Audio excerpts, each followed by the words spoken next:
Assalamualaikum warahmatullahi wabarakatuh. Perkenalkan, nama saya Era Syadiana Deviandenta dari kelas 10 animasi 1. Hari ini saya akan menjelaskan proses islamisasi di Kudus. Kudus identik dengan Sunan Kudus yang terkenal dengan nama Ja'far Shadiq Sunan Kudus. Banyak menyebarkan agama Islam di daerah perkotaan. Ada beberapa versi tentang asal-usul Ja'far Shadiq atau yang dikenal dengan Sunan Kudus. Pertama, menyebutkan bahwa Sunan Kudus adalah putra Raden Rahmat atau Sunan Ampel. Kedua, Sunan Kudus adalah putra Raden Usman Haji yang bergelar Ngundung dari Jipang Panolan. Sunan Ngundung ini merupakan putra Raden Rahmat atau Sunan Ampel. Menurut pendapat yang kedua, Sunan Kudus merupakan cucu dari Sunan Ampel. Ketiga, asal-usul mendasarkan pada cerita lisan yang disampaikan oleh beberapa tokoh masyarakat Kudus. Disebutkan bahwa keberadaan Ja'far Shadiq di Kudus karena diutus oleh Sultan Demak atau Sultan Bintoro untuk mengembangkan agama Islam di wilayah tersebut. Sunan Kudus adalah putra Raden Usman Haji bin Raja Pandeta. Raja Pandeta adalah sebutan lain untuk Raden Rahmat atau Sunan Ampel. Ternyata istri Sunan Kudus yang bernama Dewi Ruki adalah cicit Sunan Ampel, sehingga Sunan Kudus dan istrinya mempunyai jalur silsilah yang sama.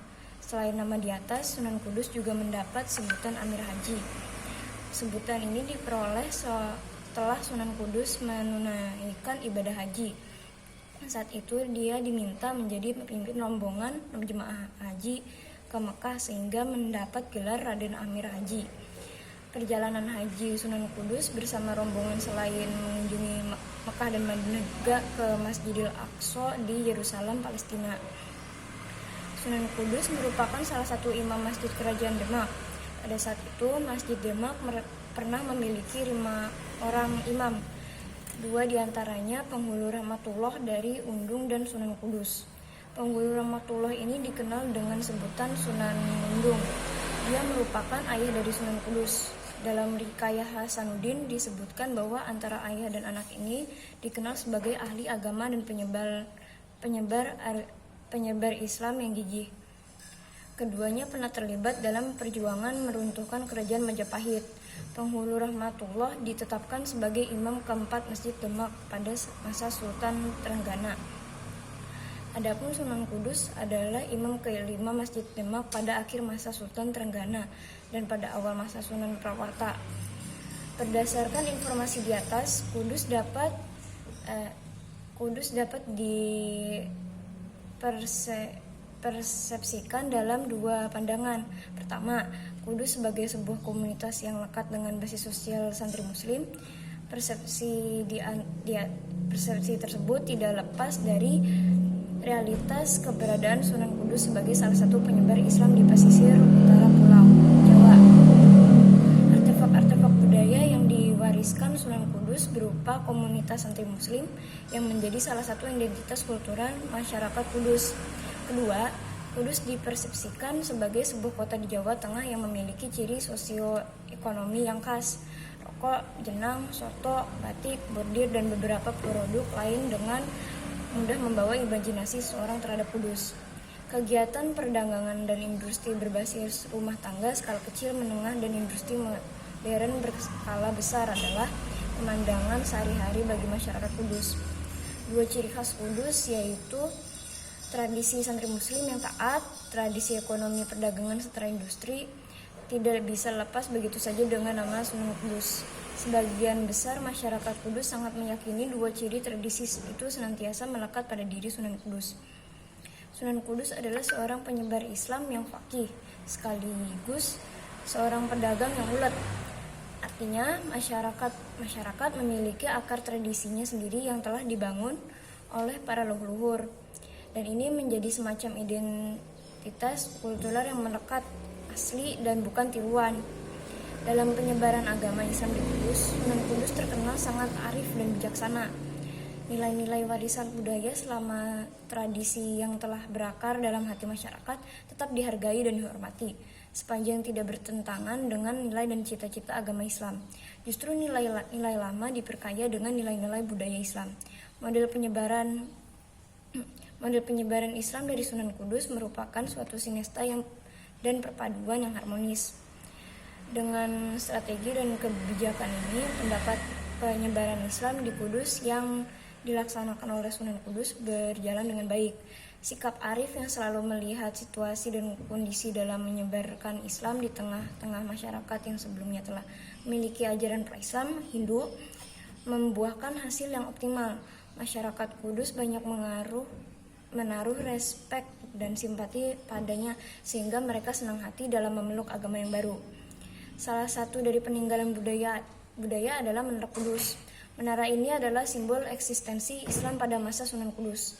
Meskipun dari sisi arsitektur Menara Kudus ada kemiripan dan bangunan candi, namun pada dasarnya Menara Kudus bukan berasal dari bangunan candi. Pendirian Menara Kudus adalah bagian dari strategi dakwah yang dilakukan oleh Sunan Kudus, mengingat pada masa itu Kudus masih terpengaruh kebudayaan pra-Islam Hindu yang telah berkembang sebelum Islam hadir. Dengan gaya bangunan seperti candi, maka dapat menarik perhatian masyarakat Kudus yang telah mengenal agama dan budaya sebelum Islam. Spirit lain yang diajarkan oleh Sunan Kudus adalah sikap toleransi terhadap perbedaan yang ada. Sepanjang perbedaan tersebut tidak melanggar syar'i atau hukum agama, perbedaan tersebut dapat diakomodir sehingga tidak menimbulkan konflik tetapi justru menimbulkan sikap simpati dan empati. Penghargaan dan toleransi Sunan Kudus terhadap penganut ajaran Hindu yang mengkultuskan sapi atau lembu merupakan cermin positif dan semakin mengokohkan bahwa Islam menyebar di Kudus tidak menggunakan model kekerasan. Islam berkembang dengan cara damai sehingga dapat diterima oleh semua lapisan masyarakat. Meskipun pada awalnya berbeda keyakinan, oleh karena itu sikap toleransi dan sikap menghargai haruslah tetap menjadi spirit umat Islam dan masyarakat Kudus pada khususnya.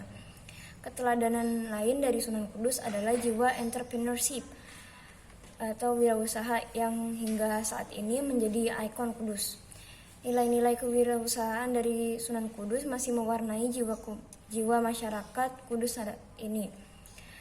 Justru semangat kewirausahaan dari Sunan Kudus harus dipertahankan dan dikembangkan dalam semua sendi kehidupan masyarakat Kudus. Terbukti hingga saat ini naluri bisnis dan kemandirian ekonomi dalam skala kecil, sedang, dan besar masih tetap tertanam di jiwa masyarakat.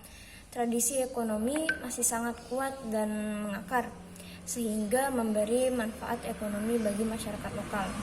Kebesaran nama Sunan Kudus hingga saat ini masih dipercaya oleh masyarakat baik yang berasal dari Jawa maupun dari luar Jawa. Sebagai salah satu dari Wali Songo, Sunan Kudus dianggap dapat memberikan wasilah kepada orang-orang yang berziarah. Pada peziarah itu datang dengan berbagai tujuan, antara lain untuk mengurai masalah rumah tangga, masalah kesehatan, masalah keselamatan, jodoh studi hingga jabatan, serta untuk tasyakuran nazar. Sunan Kudus adalah satu di antara anggota Wali Songo yang sukses membumikan Islam di Nusantara. Sementara itu, Sunan Kudus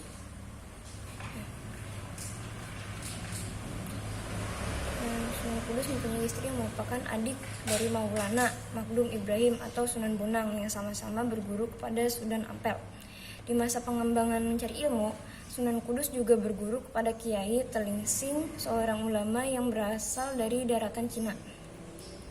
Berkat kecerdasan dan kedalaman ilmu yang dimilikinya, Sunan Kudus mendapat jabatan strategis di Kesultanan Demak. Ia menjadi seorang penasihat raja, Qodhi, panglima perang, mufti, imam besar, mursyid tarekat. Ajaran Islam yang disebarkan di wilayah Kudus, Jawa Tengah kala itu tidaklah mudah. Ia harus berhadapan dengan masyarakat Jawa yang kental sekali dengan agama Hindu dan Buddha yang sudah lebih dahulu masuk.